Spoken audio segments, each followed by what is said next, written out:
Now we shall begin. You should answer the questions as you listen, because you will not hear the recording a second time. Listen carefully and answer questions 1 to 5. Hello, I'm Mrs. Phillips, the head librarian. You're the new library assistant, aren't you? Yes, I'm Robert Haskell, but please call me Bob. All right, Bob. Let me take a few minutes to explain how the library works and what your duties will be. First, the library opens at 8:30 in the morning, so naturally we expect you to be here and ready to work by then. Of course. And you can go home at 4:30 when the library closes. Now, let me explain where everything's kept. It looks like here on the ground floor is where the reference books are. Yes, that's right. Up on the second floor is where the adult collection is, both fiction and non-fiction. And the children's books are there too, aren't they? I thought I saw them in the room by the stairway. No, those are magazines and newspapers for adults. Children's books are up one more flight on the third floor. We'll take a look at them later. Let me show you how we organize our work. Do you see that brown book cart over there? The one by the door? Yes, that one. Those books have been checked in and need to go back on the shelves. Okay, so the brown book cart has books to reshelve. What about this black cart by the desk? Those books have torn pages or damaged covers. They're all books that need to be repaired. Okay, I know how to do a lot of that. I'm pretty good at mending torn pages and covers. That's great, because we really need help with that. And that white cart in the corner, what are those books for? Those are old books that we've taken off the shelves to make room for new ones. We sell them as used books to raise money for the library. So they're all ready to sell? Yes, that's right. So now you know what to do with the books in the carts. Let's talk about our activities schedule. Before you hear the rest of the conversation, you have some time to look at questions 6 to 10.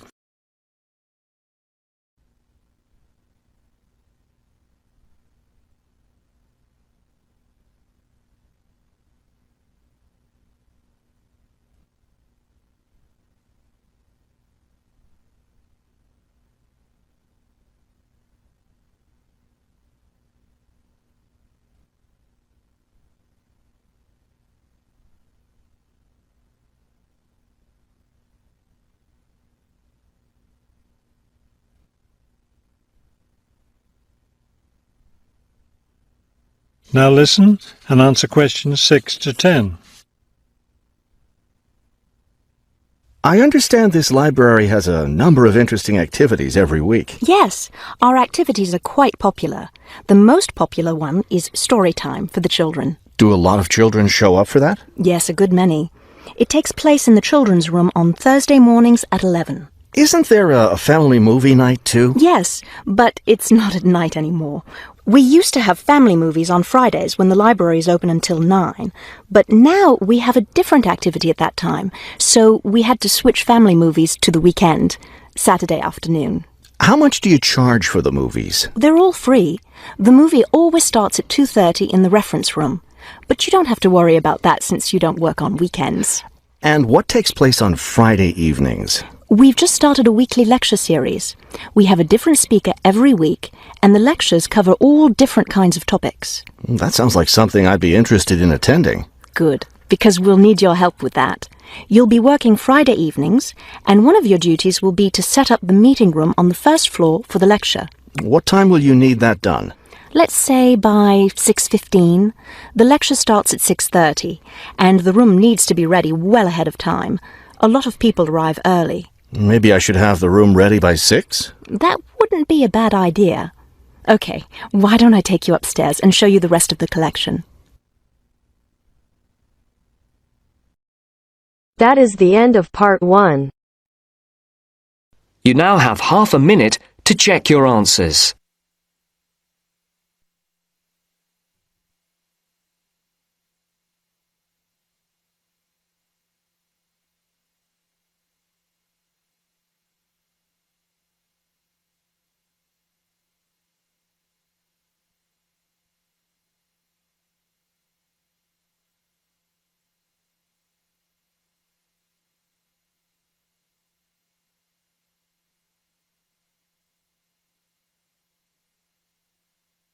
Now turns to part 2. Part 2. You'll hear 3 university students talking about a presentation which one of them has to give. First, you have some time to look at questions 21 to 24.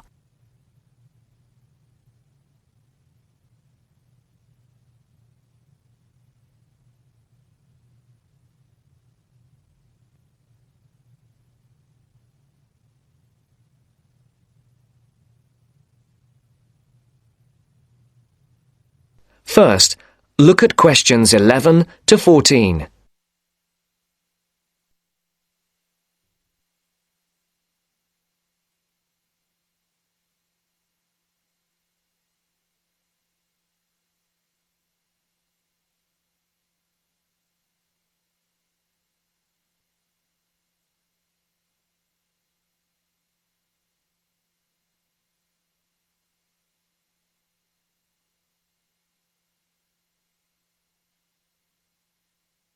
Listen carefully. Hi, Joe. Hi, Isabel. Hi, Paul. Oh, hi, Paul. I've heard you've been stressing out about your presentation on art. I am. Are you still going to talk about the different types of art? Yes. Well, I was planning to, but there's so much stuff on the subject that I'm finding it difficult to put it all into one short presentation. Huh? I usually have the opposite problem. There's nothing worse than going blank, forgetting your words in front of a group of people. Well, the problem is that I don't know how to organize what I want to say in the presentation. Well, you know everything there is to know about the subject. It's just a question of selecting what you want to talk about. Well, there's a lot to discuss about the different periods in art. That's a good way to start. Then you can bring in how specific types of art were popular in each period. Yes, like how sculpture was popular in the classical period and paintings were popular in the Renaissance period. And how now a wide variety of media are used to create modern art. As long as you keep it concise, because it's a large area, there's so many periods and movements in art, and you don't want to just list them one by one. I agree. An explanation of the movements and periods in art wouldn't be too long. You're right. I need to just pick out some key points, just mention the periods quickly so that I can move on to the real topic of the presentation. Yes, the variety of art, like sculpture, paintings, installations. I have an idea. Why don't you prepare a timeline to show to the class? That would be a nice visual, and it would focus your ideas so you don't get too sidetracked. Great idea. It would certainly cut down on time.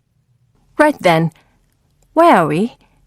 You'll begin with a very short introduction to the historical periods of art. Then, you'll talk about popular types of art within these periods. That's sorted. Maybe you could also mention some key works of art in each period, like the Venus de Milo statue or the Scream by Edvard Munch, and give some interesting facts on them. That's not a bad idea, because it does give people a frame of reference when I talk about specific kinds of art. After giving a historical context, I should really talk about different forms of art, shouldn't I? Yes, you should. After that, you can conclude with a question on what is considered to be art. Now, that would be really interesting.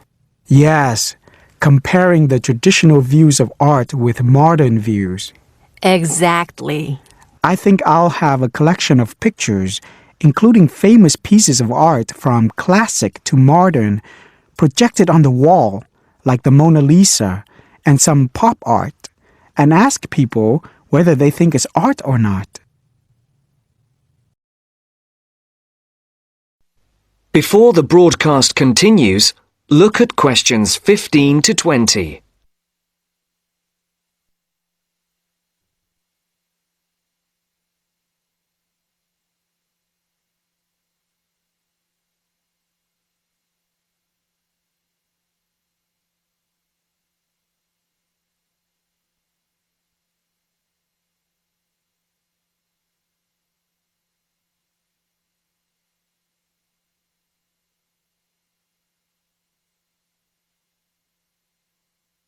You will now listen to the second part of the talk. Showing some famous works and asking people what art is would certainly lead to discussion in the room. People's appreciation of art is so subjective, and it comes down to taste. That's what I'm hoping for. Some disagreement to liven up the presentation.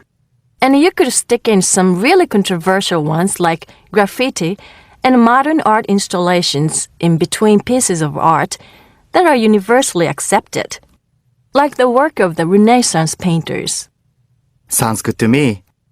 I have to say, I really don't understand some modern art myself.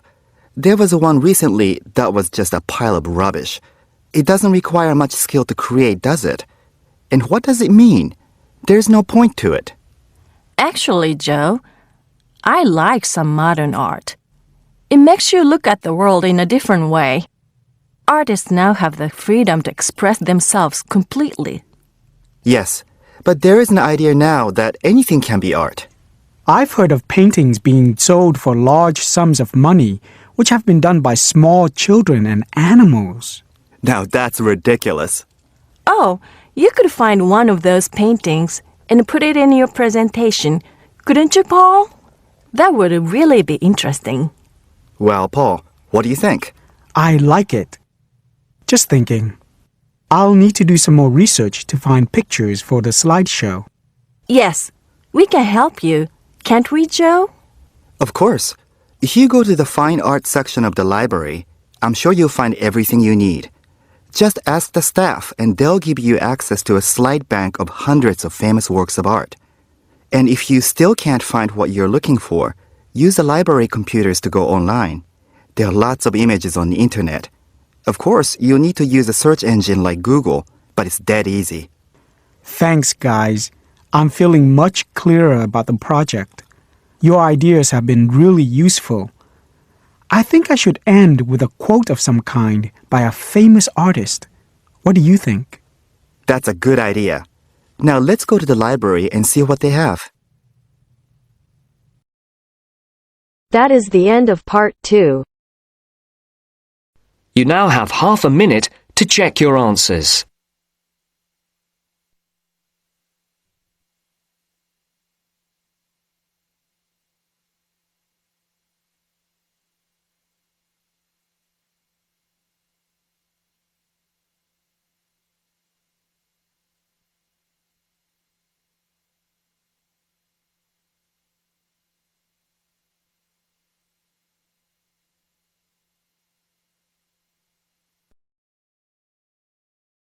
Now turns to part 3.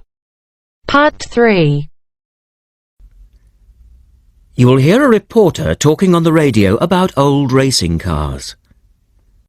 First, you have some time to look at questions 21 to 26.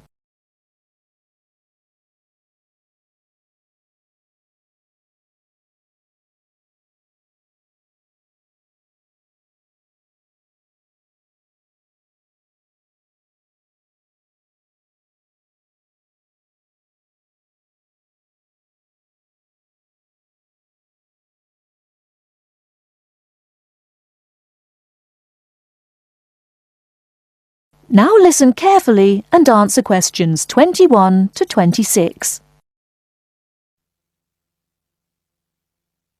The Goodwood Museum is currently celebrating some of the most extravagant types of car design in its Festival of Speed. Here's our reporter, Vincent Freed, who's on site to tell us about some of the cars on display. Well, here I am, standing in front of one of the most prestigious cars ever built, the Duesenberg. A fantastically expensive, luxurious car built in the early part of the 20th century and bearing all the glamorous qualities of the Jazz Age. How many were there? Well, only 473 Duesenberg J-types were ever built, and the model here is one of the rarest. Each had a short 125-inch chassis or framework, and the body was always in the form of an open two-seater. The technology behind the car's 6.9-litre engine was extraordinary.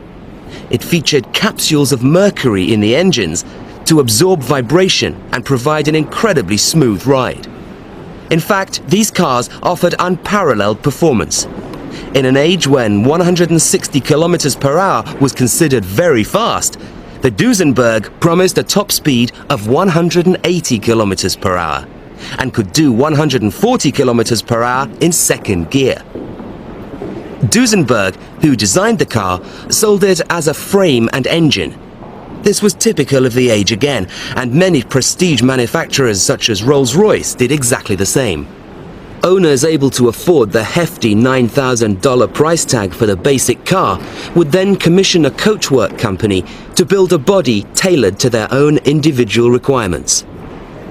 The Duesenberg's great attraction for the driver was its instrument panel, which offered all the usual features but also several others, including a stopwatch.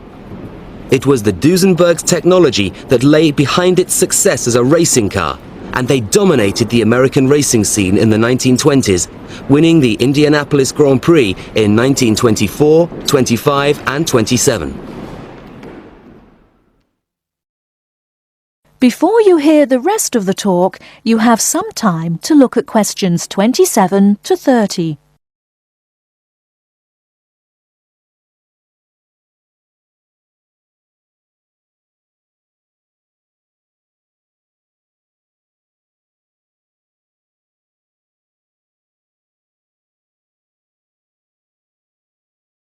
Now listen and answer questions 27 to 30.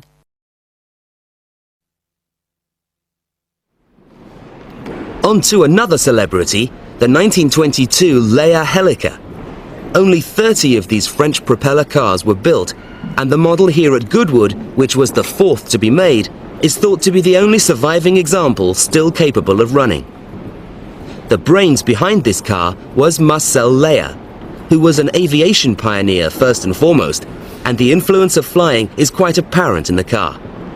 The Leia very strongly resembles a light aircraft with its front propeller, but in this case, it's minus any wings, of course. It's quite odd to think that this car was whirring through France just as the Duesenberg was blasting down roads at 160 kilometers per hour across the Atlantic. The Leias were used regularly in France in the 1920s and were even produced in saloon and van form, as well as two-seater. The Leia matched its propeller drive with its equally bizarre steering, which used the rear rather than the front wheels.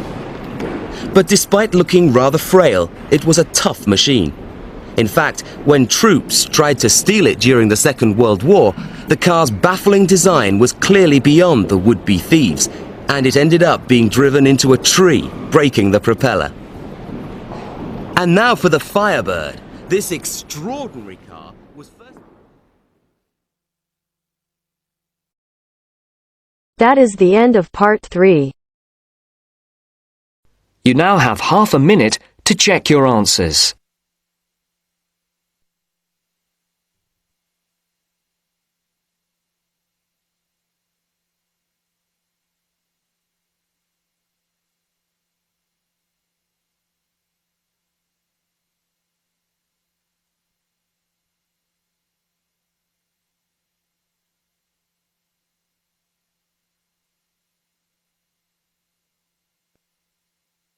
Now turns to part 4. Part 4. You'll hear a man giving a lecture on nuclear fusion. First, you have some time to look at questions 31 to 33.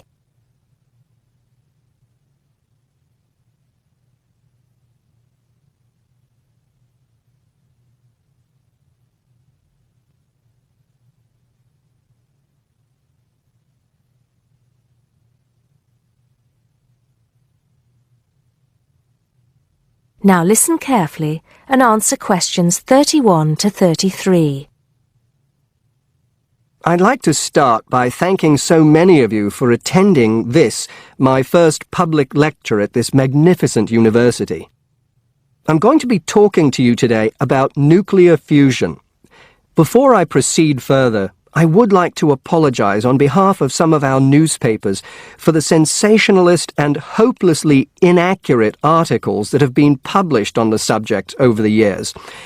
I must confess that my own interest in the subject was actually stimulated by an article published more than 50 years ago in a popular Sunday tabloid with the impressive title, Power from the Sea. Today, most people would probably interpret such a title as an introduction to a discussion on the latest developments in renewable energy sources, such as wave technology or generating electricity from tidal flows. But back then, little, if any, progress had been made in these fields since the invention of the water wheel. As I recall, following coverage of the opening of the world's first commercial nuclear power station, more than 50 years ago now, at Calder Hall in 1956, the article promised that we would have limitless, almost free electricity within 10 years. It claimed that we could do this using an isotope of water, deuterium, from the sea. This would be used in reactors to combine simple molecules of hydrogen to form helium, releasing energy in the process. Of course, this is different from the process of nuclear fission, which today's nuclear reactors use. I wouldn't like to say that the article I read as a boy was totally inaccurate. It's true that the concept of producing energy from nuclear fusion, essentially reproducing the reactions by which our sun and other stars produce energy, depends on fusing atoms of hydrogen, but the timescale suggested was hopelessly wrong. To this day, despite some very embarrassing false claims from scientists who should have known better, we have not been able to produce energy from nuclear fusion in a controllable way. Let me make clear what I mean by this statement, before some journalist in the audience gets hold of the wrong end of the stick.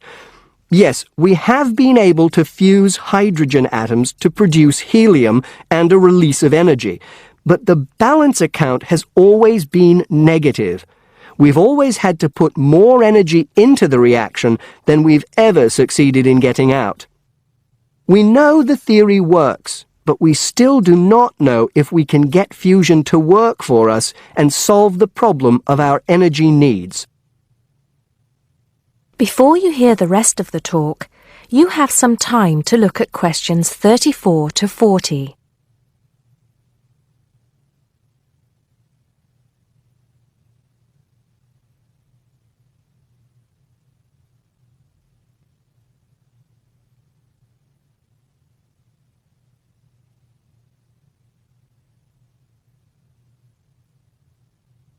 Now listen and answer questions 34 to 40. Here, I will briefly explain these problems before going on to give you a summary of the innovative ways being tested to overcome them. First of all, we have to try to understand the incredible physical conditions that exist inside a natural nuclear fusion reactor, such as the Sun. To start with, we have to create temperatures never experienced on our planet. Indeed, if we had experienced the temperatures required, then our planet would never have formed. We have to generate temperatures of at least 100 million degrees Celsius in a carefully controlled environment before we can even hope to produce a fusion reaction. The problems are immense, but it can be done. Many of you will know that you can put your hand into a very hot oven and not get burnt, provided you do not touch any of the surfaces. I won't go into the reasons for this phenomenon here, but we are applying roughly the same principles in designs for fusion reactors. I think I can promise you that the heat will be confined to a very small area. The other major problem we have to find a solution to is pressure. The pressures in a massive body like the Sun are vast, and this is what brings the hydrogen atoms into such close proximity to one another that they fuse into helium. We may not have to achieve the same pressures in a fusion reactor, but even so, it is a huge technological problem. What, then, makes me hopeful about the future of energy from nuclear fusion? Perhaps surprisingly, it is developments in laser technology. We can now use lasers to control the nuclear fuel pellets so that they remain suspended inside the reactor without touching the sides. Remember that these pellets are quite small, and because they contain atoms of deuterium and tritium, the two isotopic forms of hydrogen that can be used in these reactions, they are quite light. The lasers will also compress the fuel pellet to raise the pressure to that required to initiate the fusion reaction. Another, far more powerful laser will be used to heat the fuel pellet to the temperature required. This laser, if you like, will act as the trigger to start the reaction. Once started, it is hoped that the reaction will produce enough energy to maintain itself, and also that it will produce a surplus in the form of heat that can be used to produce the steam needed to drive turbines in order to generate the electricity the world needs. To give you some idea of how much energy we can produce, it has been calculated that just 1 kilogram of fusion fuel is capable of producing the same amount of energy as 10,000 tons of fossil fuel. I think you would agree that such an objective is worth working towards. I believe, and I am not alone in this, that nuclear fusion could supply the world's energy needs for centuries to come. That is the end of part 4. You now have half a minute to check your answers.